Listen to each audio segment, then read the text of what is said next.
Hello everyone, it is Mark here with another video on how to improve your grammar and vocabulary in the IELTS writing or speaking test. So let's just get started. Now, I just want you to remember there's a few key points here that we always want to have in mind when it comes to improving our vocab and grammar. First of all, learn a lot, and that means read. Educate yourself, understand these things. I imagine if you're watching this video, you're trying to improve your English, you're trying to get a good score on the IELTS test, and the truth is, you have to be, the smarter you are and the more knowledge you have, the easier that is going to be. So learn a lot, read magazines, read newspapers. Secondly, focus on ideas first, not grammar. I have taught grammar for years, and I see people do this all the time. They learn the grammar, they take a test, and they never use the grammar. That's it. A week later, they forget the grammar. It's really just a sad fact. People study grammar when they should be focused on what the grammar does. And what does it do? It connects our ideas. We use grammar to show ideas, right? Even verbs. Is it happening now? Is it happening in the past? Does it happen every day? That is what grammar does. It shows us that. So I want you to just remember that. No ideas means no good grammar at the end of the day. So if you're thinking, well, Mark, I don't care. I don't want to learn things. I just want to pass my English test. Good luck. Good luck. It may work, and I hope it does, but I find when my students learn more, when they learn about the world, when they improve their education, they do a lot better on the test. It's a lot on the IELTS test. It's a lot more fun for them. So this is why we teach this way.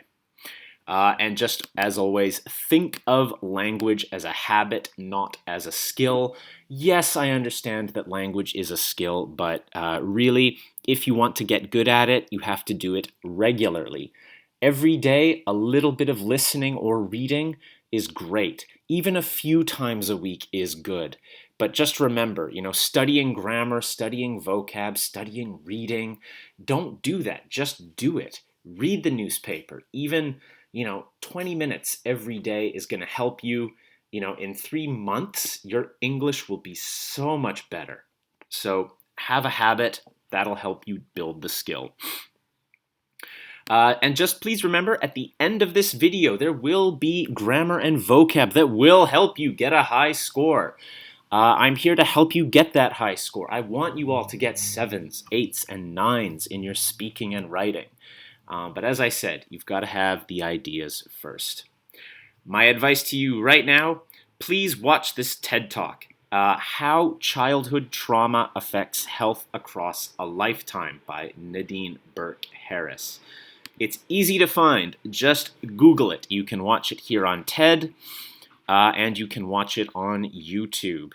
Very good TED Talk. That's going to help us with the focus of today's video. Go ahead, take a watch. It's very interesting. If it's too difficult, don't worry. I'm going to hopefully come back and explain it. So press pause on my video and go watch her amazing video. All right, welcome back. Now, just as a warning, I probably should have warned you before, it is a pretty intense TED Talk. It talks about some things that are quite challenging for us to deal with. So today's topic is very real. So let's take a look. The main thing is that the main problem she talks about is trauma and how that affects our health. So I started here with the problem being trauma, and I think the main thing I really looked at first was the effect of trauma. So if we have trauma in our life, if we have these bad experiences in our life, and I mean really bad experiences, it was really quite shocking. That can lead to increased 7 out of 10 of the leading causes of death, the increased likeliness. So let's maybe add that in.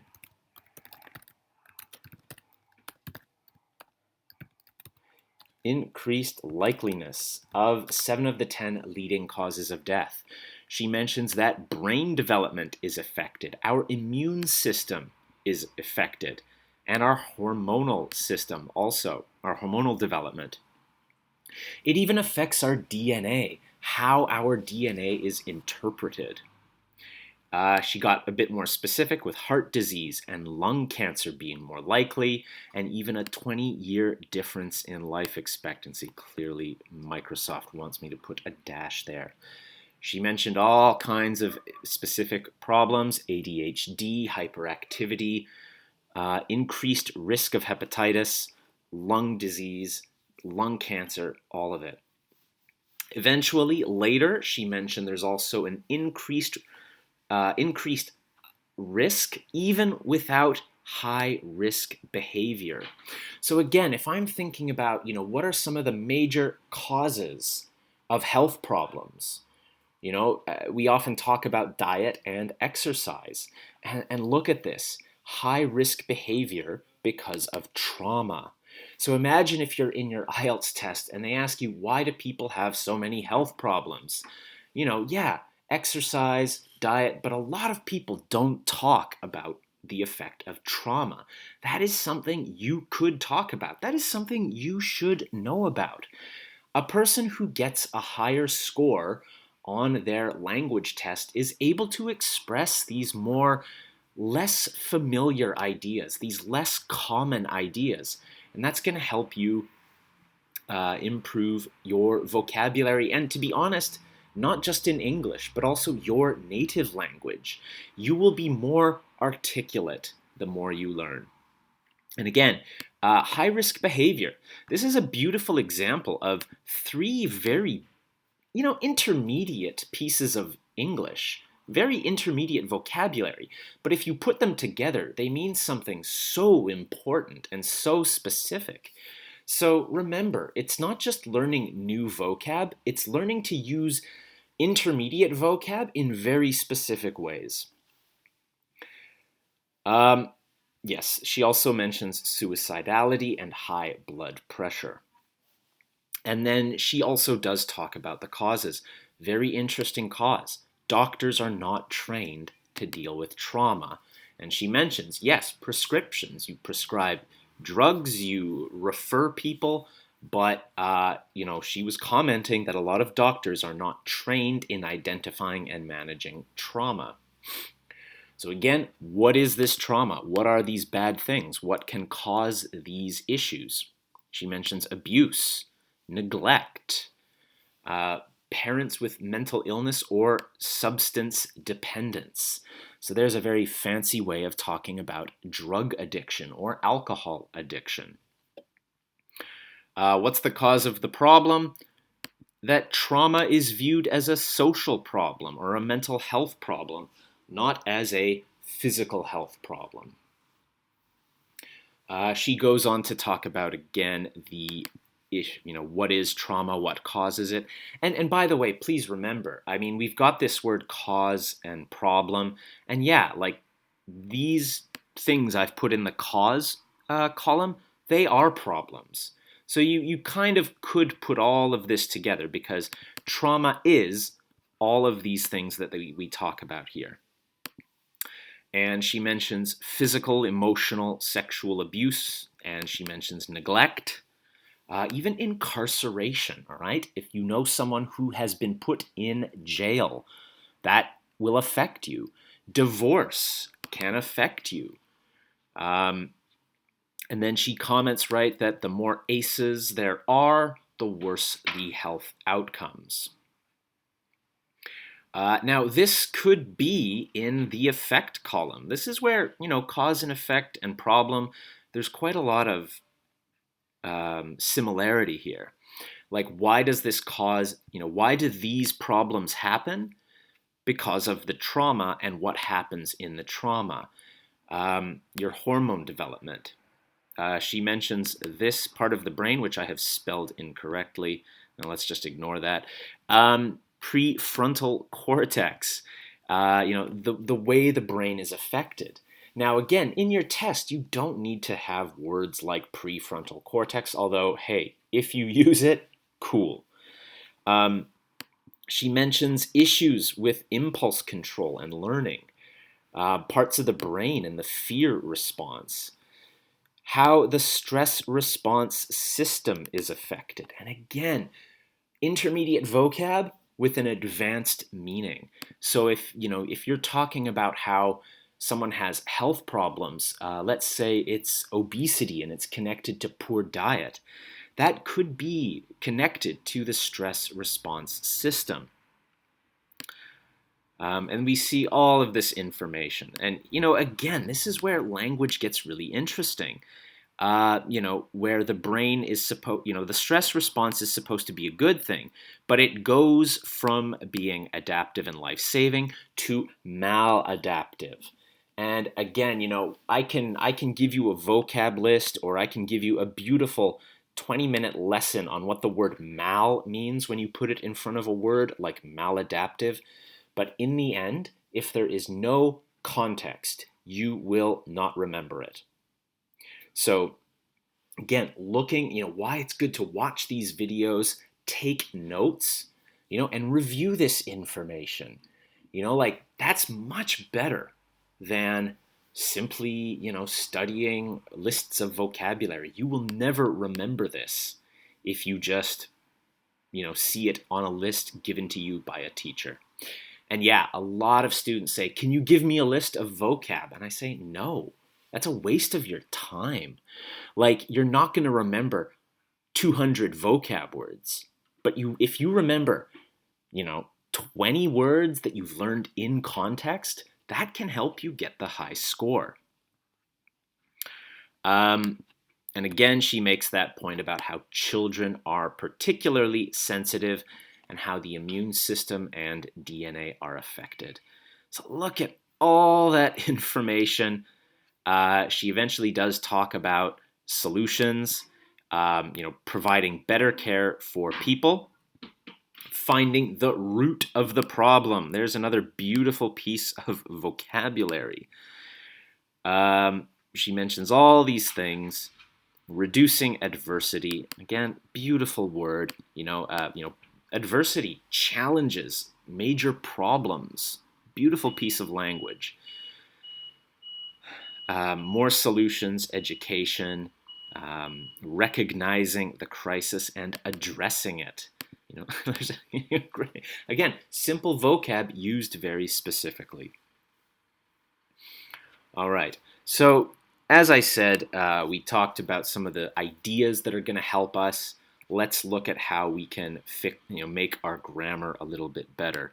So one thing we talked about in the previous video was about participial clauses. Let's take a look here. There are a number of things which can cause trauma, comma, including. And again, this is a beautiful piece of grammar here, comma, including, and then noun, noun, noun. And yes, this is a noun phrase. So again, very useful piece of language when you have one of those cause and effect situations in your IELTS, PTE, any test.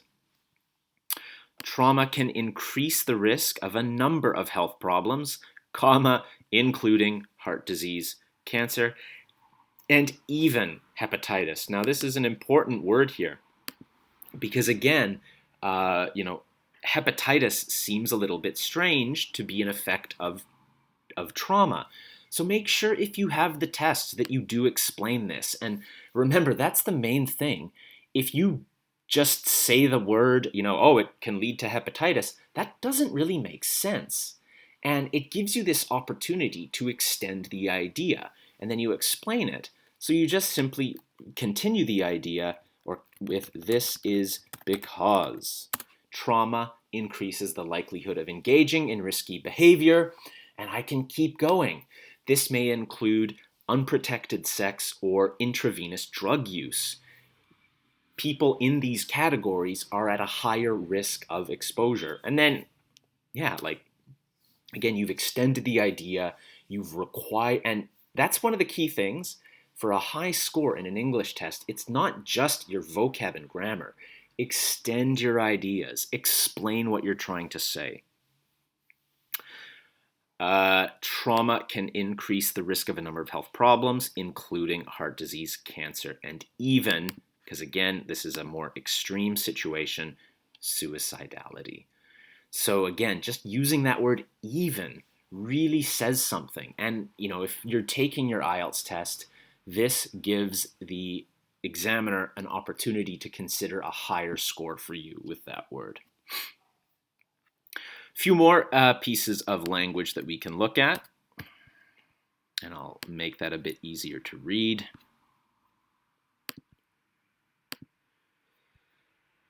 Cause and effect language. Now this is where we like to look at participial clauses.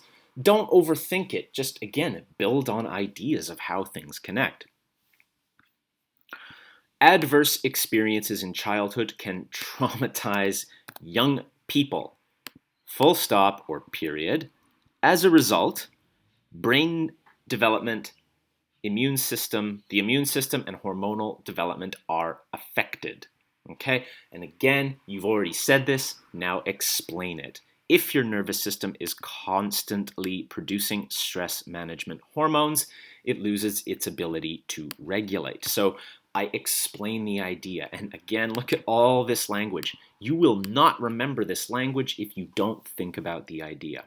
So very simple, cause and effect language. As a result, another one. Adverse experiences can traumatize young people. For some reason, my computer doesn't like British spelling. This can affect brain development. Okay, so again, same kind of idea, different grammar form.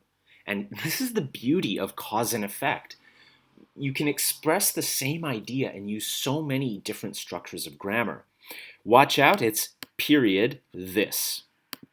Another way, comma, which. Look at this.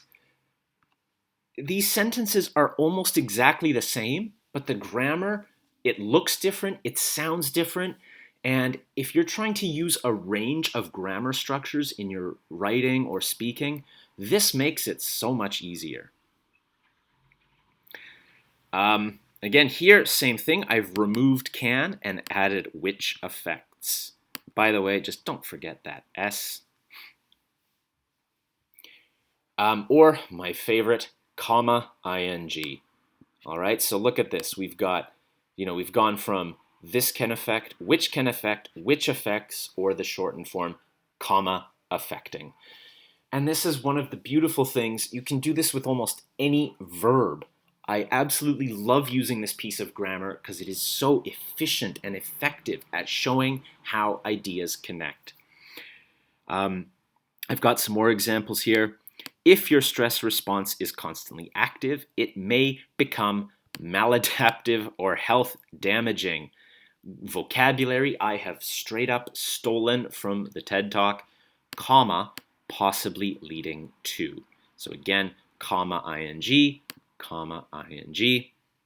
And I've got a few other examples here. Possibly resulting in. So again, we've got all these different grammatical structures that we can use.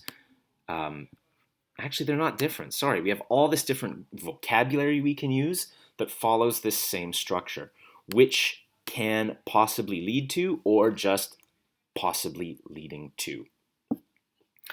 So there you go. That's the main point of the grammar. And as always with solutions, I always love using that the more, or the, I think it's called the correlative comparative. And who cares what it's called?